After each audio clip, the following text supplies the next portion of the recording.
Hey everybody, Mrs. Heise here. Today on this video, I am going to show you guys how to do steps number 4 and 5 for the small toolbox. If you take a look at your directions, it says trace the patterns onto the sheet metal. Use a marker to trace the outside lines and a marking gauge or a scratch awl to make your inside lines. Make sure that all of your lines on your paper pattern are on your metal pieces. So what that means is I'm going to grab my paper patterns. I have cut my lid using the shear and I cut the body using the shear. And I'm simply going to take both of my patterns, all right, and I'm going to place them on top of the metal that I just cut. Grab a Sharpie from up in the front of the classroom, and I'm going to set my pattern down, make sure everything lines up, and I'm just going to trace that little square rectangle corner part and my V's that I made for my angles. All right, make sure that you trace both sides. Okay, we got both sides. Do the body, and don't forget to do the top. All right, so all I was doing is tracing here, here, and here for the angles and everything. Do the same thing for the lid. Move these over. Line up the top and the edges and the bottom, and then just trace those little areas. Now, we're not going to use a marker to trace our inside lines because I'm going to teach you some new tools that you should be using. All right, almost done with the tracing. Okay, so the next thing I am going to do is I'm going to use what's called a marking gauge. Okay, it's a little tool in the tool closet that looks like this. It's a little metal round that has a ruler on it, and it has a sliding adjustable stop or edge. On the end, it's got a little scratch or scribe. So I'm going to loosen up the screw that I have, and I'm going to take the flat edge and I'm going to look at the ruler along the side. And on here, I need to set my first measurement to 1/2 inch.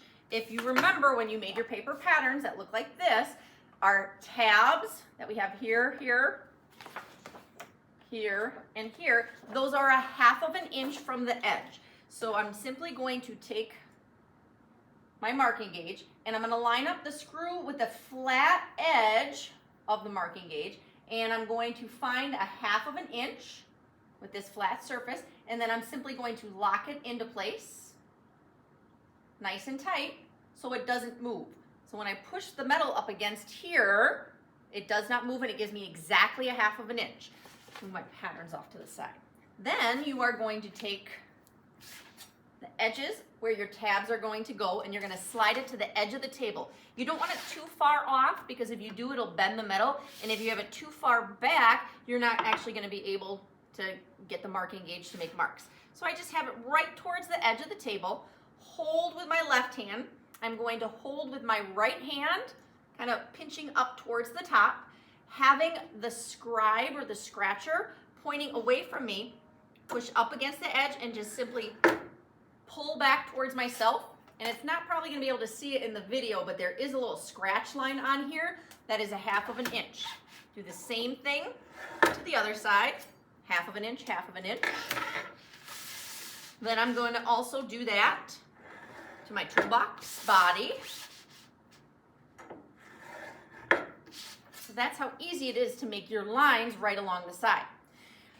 If you notice when we created our patterns, this top portion from here to right here, and on the body, this was 3/8 inch. So on both of my pieces, I'm going to, again, use my marking gauge, and I'm going to set it to 3/8. All right. Then I'm going to do the same exact thing. I'm going to just scratch my line going across. Same thing right here. Take this, scratch my line going across at 3/8. So I have those marks right there.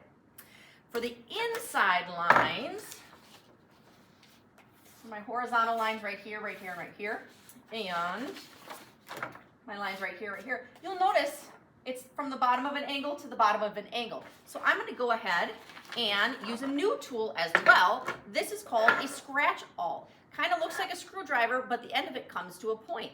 So all I need to do now is take my ruler or yardstick, and I'm going to connect the bottom of my angles with each other, holding my ruler down, and just use the edge of this to scratch a line going all the way across from the angle to the angle.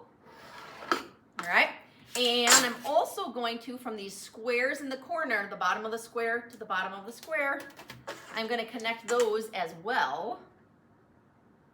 These are all going to be fold lines, and I'm going to show you guys how to use the brake press in the next video. So again, the bottom of those V's, which were your angles that you had to create, you're just connecting them with a straight line and a scratch awl and a yardstick.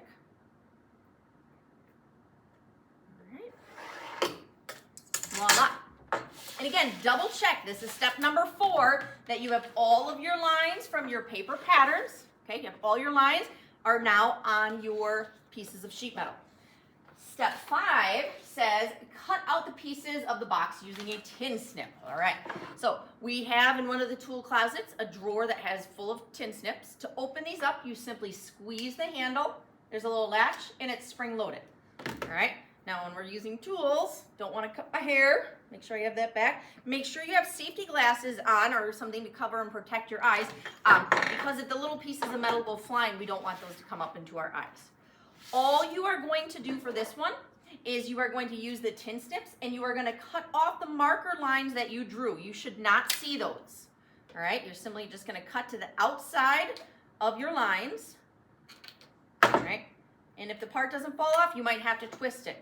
One bad thing as you're doing this is sheet metal. It's very, very sharp when you cut it.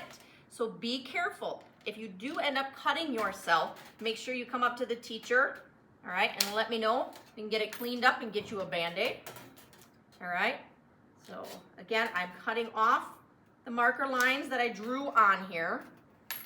If you cut to the inside of where you can still see your marker lines, your angles might be a little bit too small, and then it might crush your lid or it might crush the edges of your box when you go to fold it later on. So again, make sure you cut off completely.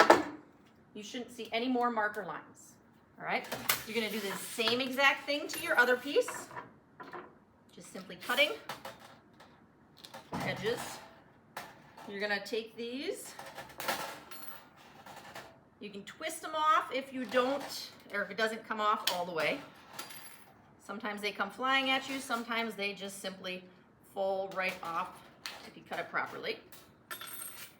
Now, one other thing that happens when you are doing this is your edges are going to be a little bit sharp. So not only the pieces that fell off of there are razor sharp, sometimes the little point areas can be sticking up and those can cut you as well. So once we have all of our parts cut off, you're going to find an anvil in the classroom. There are a few of them.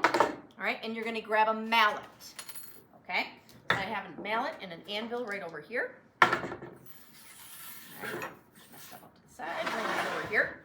And I'm simply just going to use the mallet, set it flat on the anvil, and I'm just kind of swiping